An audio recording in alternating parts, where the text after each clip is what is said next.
All right, here we are. We're at Rocket Media today, and we are going to talk about the Google Marketing Live event that just recently happened.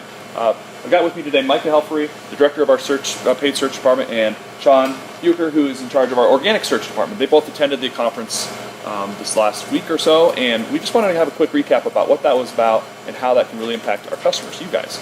So let's start with the first question, guys. What are the 3 top takeaways you had from the conference? I think one of the big ones that I saw is social behavior is influencing more of how Google tries to offer ads. We saw one product that's the gallery ad feature that has a very, very similar feel to kind of what Facebook did a few years ago, or not a few years ago, but a while ago, of being able to showcase more imagery, right? People are more visual, they're visually engaging. Same with YouTube. The big one there was having that direct conversion from the YouTube channel. It all points to me that Google's looking at it in a more holistic sense across the web, not just ads or text only. This is the user behavior we want to target only. It's much more broad in the spectrum of where they want the touch points to hit this consumer. Interesting. Okay. Anything to add to that, Micah? Yeah, I think that, most recently you have search, you have display, you have YouTube, you have GML sponsored ads, all separate. I think they're really trying to bring a little bit of that together in a sense. With discovery ads, those are going to be able to be shown. Those ads are going to be able to be shown on YouTube, Gmail sponsored, and those kind of things. So I think they're just, like Sean said. I think that they're just really trying to, they're learning how users behave rather than having separate ad sets or separate ad campaigns on individual platforms or channels. I think that they're bringing more of a holistic approach to it.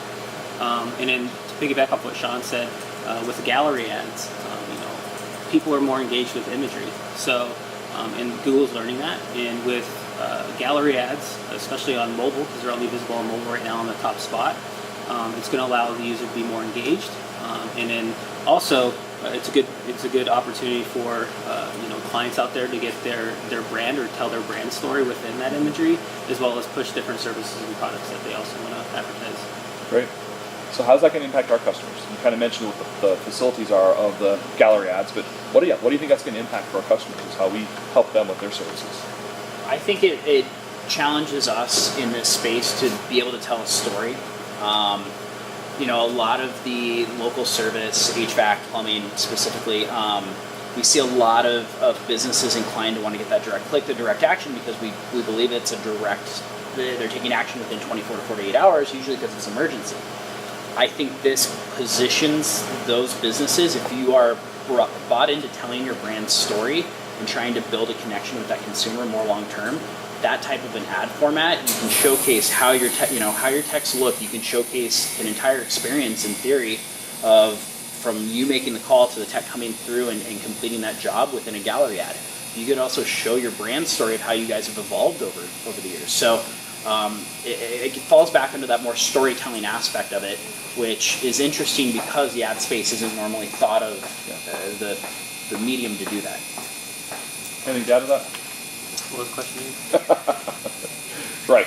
We'll move on to the next question. How about that? So anything else? You kind of gave me 2 takeaways. Is there a third one that you wanted to make sure you hit on? I think the big one is Google's kind of laid out their map. Whether or not they've said it explicitly, the map is there for how they're going to move forward. They're blending experiences between what we would call organic or earned media and owned media with the paid media aspect. And so there's a congruence that's going to happen between that experience where you as a consumer probably won't know the difference between an ad versus what's organic, which raises some flags in some ways, but it also, if it provides brands greater opportunities to showcase who they are, and they may not have certain resources to do that with organic or earned and owned media, it does provide an opportunity for more people to shine and to showcase what they're capable of doing for consumers. Interesting. Good. Great insight. So last question for you guys. Attended this conference, you got a lot of information. What didn't you see that you were hoping to see at the conference that maybe we should dig into more? From my perspective, I think it's just all about the unknown, really, in a sense of, they're rolling these new ad types out. There's really no baseline set for performance on those yet. But at the same time, I'd still urge, clients to get in the forefront of it. because if your competitors aren't in that space and they're not utilizing different betas or different new ad types that Google's rolling out, you can definitely make sure that your brand is in the forefront of that, and definitely take advantage of those different campaign types or ad types before your competitors step in that space and they're available to all clients. So, obviously you want to take advantage of that, but like I said, just the unknown. They're always rolling something different out every year. Google is not always a bad thing. I think they're evolving in the space. They're learning, user behavior through that purchase funnel, that conversion funnel. So I think it's an exciting time where get in front of it and let's test these different ad types and make sure that we can still drive the same performance at the end of the day. Right. How about you, Sean? I would have loved to see more talk or more integration with their LSA program, which we know a lot of our businesses are in. That is kind of a pay-to-play platform, even though it functions differently and it is independent of what we do with paid. I would have liked to see more there.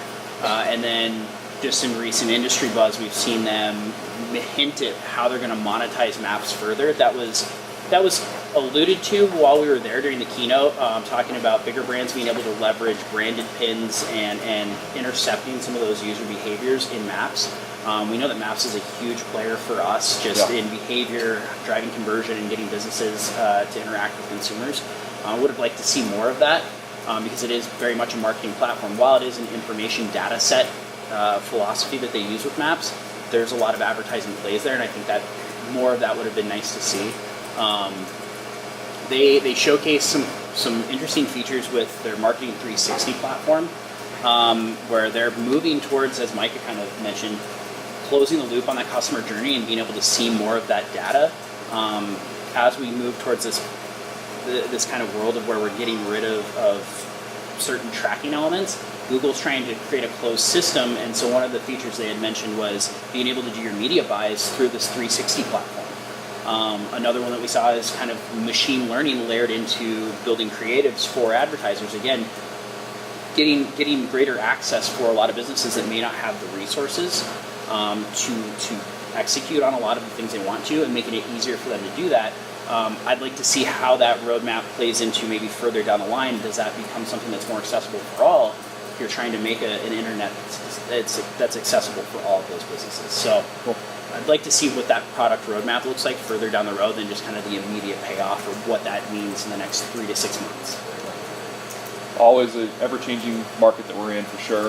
Thanks, guys, for sharing a little information about the conference. Sounds like it was a great opportunity. Lots of good insight for our customers and for you guys out there watching. Any final words? They're Have speechless. a good day. There we go. All right, thanks for watching. We'll talk to you later.